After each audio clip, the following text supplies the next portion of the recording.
Don't act like this is your first time," Officer Brad Taylor said, buttoning his shirt, a smirk pulling at his lips.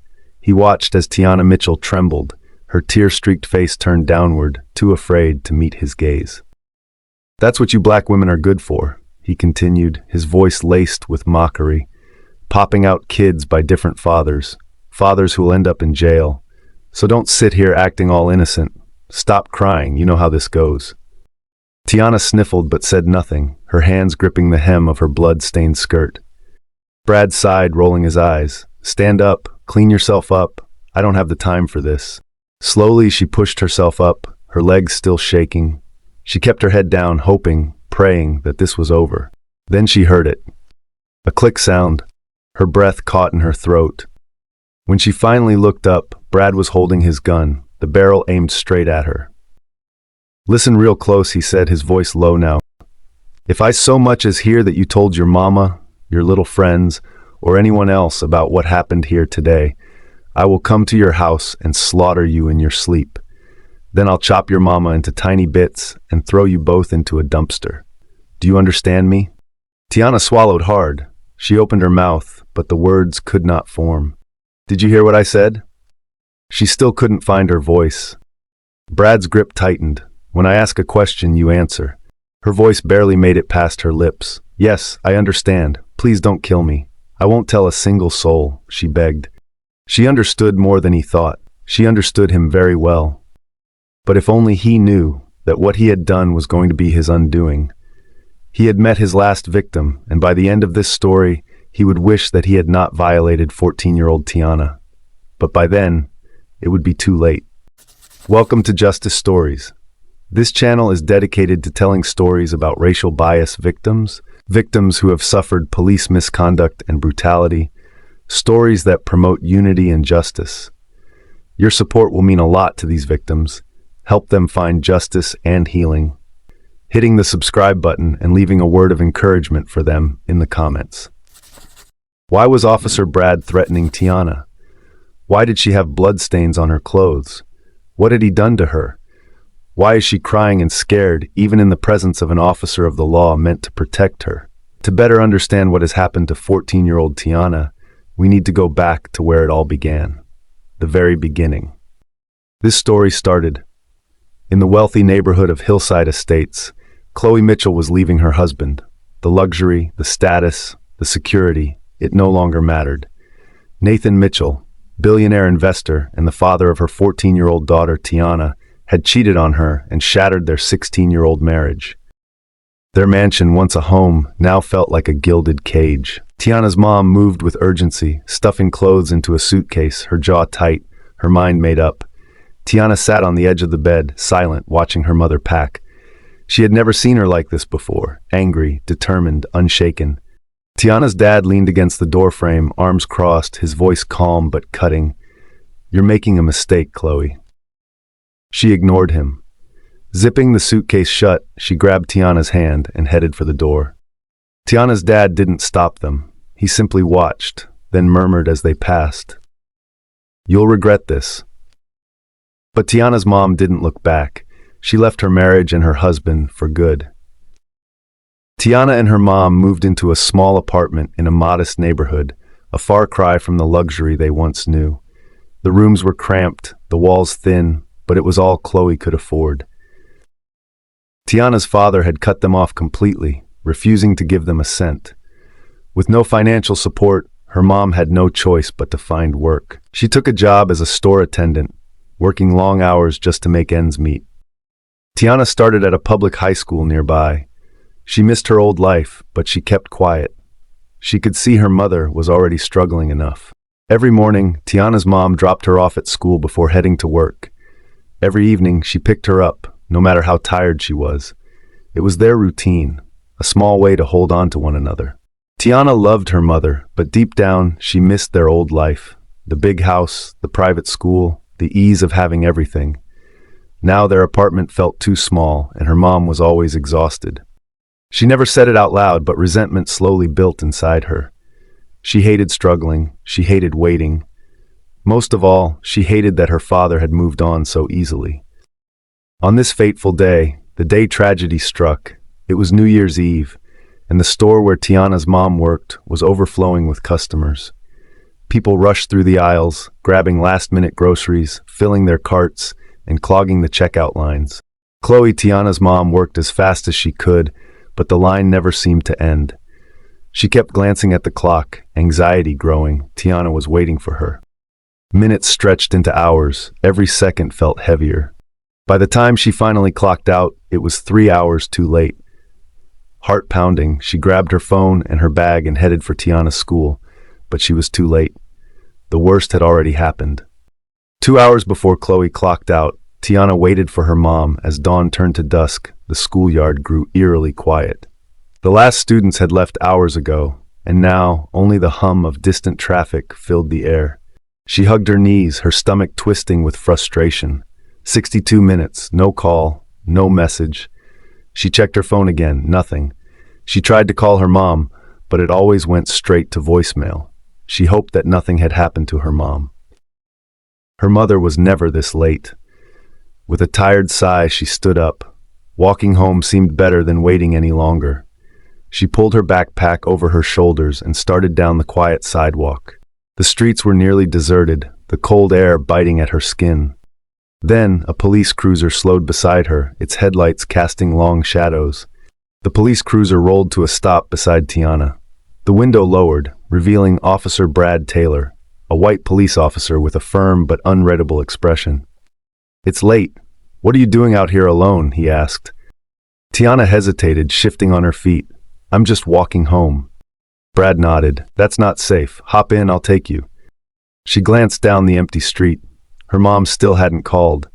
Walking alone felt dangerous too. She would be safer with this policeman, she thought to herself. After a moment, she opened the door and got in. At first, the ride felt normal. Officer Brad made small talk, asking about her school and where she lived, but then he missed the turn to her street. Tiana frowned. "I think you went the wrong way." Officer Brad didn't answer. He kept driving, his grip tightening on the wheel. The streetlights faded as he turned into a dark alley, filled with overflowing trash bins and stray cats digging through waste. Fear crept into Tiana's face. She shifted in her seat. "Where are we going?" Brad put the car in park, his voice turning cold. "Do as I say." Tiana's breath caught in her throat. She knew then she was not safe with him at all. Tiana's hands trembled as Officer Brad stared at her. His voice was low, cold. "Take off your clothes." Her heart pounded. "Please, just take me home." His expression darkened. In an instant, he grabbed her, covering her mouth with his hand. He pinned her against the wall, his grip unrelenting. "Don't fight me," he warned, "or I'll make it worse." Tears streamed down her face as she struggled, but he was too strong. He forced himself on her. She sobbed, begging him to stop. He didn't. The alley was dark, silent. No one came to help. When he was done, he zipped up his pants and stepped back, breathing heavily. Tiana lay frozen against the wall, her body trembling, tears streaming down her face. He started to hurl insults at her and called her unprintable names. Then he reached for his gun, pulling it out slowly. "Listen to me," he said, his tone calm but deadly. "If you tell anyone, your mother, the police, anyone, I will come to your house and make sure you both don't see another day. Do you understand?" Tiana nodded weakly, too afraid to speak. When he was satisfied she wouldn't tell anyone. Officer Brad smirked and stepped away. "Have you subscribed to my channel yet? To show your support for Tiana, hit the subscribe button right away." Tiana managed to pull herself up, shaking, broken, numb. Without a word, she walked home in silence. Her world forever changed. Tiana barely spoke anymore. She stayed in her room for hours, staring at the ceiling or lying in bed. At school, her grades plummeted. Teachers called home, concerned about her sudden change, but she didn't care. As the days went by, Tiana avoided Chloe, giving short answers or ignoring her completely. The things she once loved, music, drawing, hanging out with friends, no longer mattered. She felt numb, empty. Tiana's mom noticed the change. Tiana was moody, distant, and always tired, but she chalked it up to teenage rebellion and the divorce affecting her negatively. She figured her daughter was just adjusting to their new life, unaware of the real reason behind her new behavior. One evening, Chloe came home and called out for Tiana. No answer. The apartment was too quiet. A strange feeling settled in her chest as she walked down the hall. She pushed open the bathroom door and froze.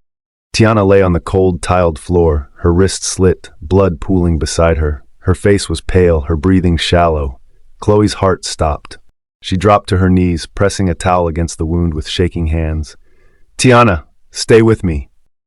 Fumbling for her phone, she called for an ambulance. Tears streamed down her face as she whispered, "Please don't leave me." When they got to the hospital, doctors worked quickly to stabilize Tiana. Her mom sat by her side, gripping her hand, her mind racing with fear and guilt. When the doctor returned with test results, what they told Chloe shocked her to her bones. "She's pregnant," the doctor told her. Chloe's breath caught in her throat. The words felt unreal. She stared at Tiana, hoping for an explanation, but her daughter turned away, eyes fixed on the wall. "Pregnant? How could that be? She is only 14, Chloe asked in shock. "Tiana, who did this to you?" Chloe's voice shook, but there was no response. Tears welled in her eyes. "Please, talk to me." Tiana stayed silent, her face unreadable. She was lost in pain. After so many failed attempts at finding out who had impregnated her daughter, Chloe had to call her dad to tell him what was going on. As Tiana's dad stormed into the hospital room, his face was tight with anger. He barely looked at Tiana before turning to Chloe. "How did you let this happen?" His voice was sharp, filled with blame. "You took her from a good life, and now she's pregnant at 14. Chloe's eyes burned with tears. "I don't know who did this. She won't talk." Nathan turned to Tiana. "Tell me who it was." But Tiana did not speak. All she did was cry and cry. After long moments of pleading, Tiana finally opened up and whispered, "A cop. I don't know his name, but I know what he looks like." Nathan's expression darkened. His jaw clenched. He grabbed his phone. "He won't get away with this." Without wasting time, Tiana's dad used his connections, hired private investigators, and pressured the police force. Within days, Tiana identified her abuser in a photo. Officer Brad was arrested. Officer Brad, the suspect, tried to hide behind his badge. He claimed Tiana was lying, insisting she was mistaken. But Nathan's influence was too strong. Investigators dug deeper, and the evidence against Brad kept growing. Forensic reports painted a clear picture. Brad's alibi fell apart. His colleagues, once hesitant, started distancing themselves. The pressure mounted. Nathan made sure the case stayed in the spotlight. The media picked up the story, adding to the scrutiny. Brad's attempts to manipulate the system failed.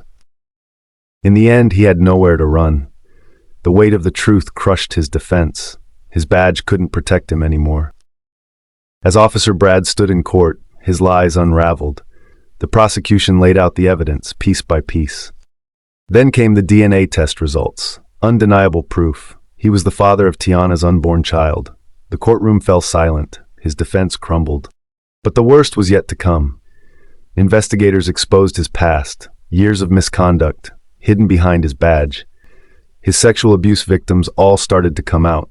They had been silent because they didn't have the voice to speak up, as no one would have believed them. He had a history of targeting black underage kids, abusing his power, and covering his tracks. The jury watched in disgust as witness after witness testified. Brad was no hero. He was a predator, and now the truth was finally out. The courtroom was tense as the judge delivered the verdict. Brad was sentenced to 15 years in prison. His once powerful badge meant nothing now. The judge didn't stop there. In a rare moment, the court acknowledged the deep-rooted issues in law enforcement, systemic racism and abuse of power. Brad's actions were not isolated. They were part of a larger, troubling pattern. Tiana watched, relieved but not victorious. Justice had been served, but the damage was done. Still, this case sent a message. No one, not even a cop, was above the law. Change had to start somewhere. Tiana started therapy, but the pain didn't fade easily. Nightmares, anxiety, and fear followed her every step. Some days felt impossible. Her mom stayed by her side, holding her hand through the hardest moments. "We'll get through this together," she promised. She meant every word. Her dad watched his daughter suffer and felt the weight of his guilt. He blamed himself for not protecting her sooner, but he wouldn't fail her again. He vowed to keep her safe, no matter what. This ordeal had shattered their lives, but he was determined to help Tiana heal, one step at a time. Years passed, and Tiana finally stood on stage, accepting her high school diploma. The journey had been hard, but she made it. Nathan and Chloe cheered from the crowd, proud of how far she had come. Chloe found her purpose in the fight for justice.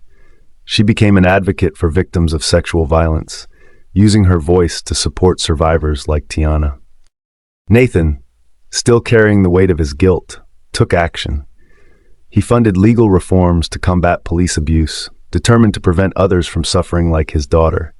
Their pain had shaped them, but it didn't define them.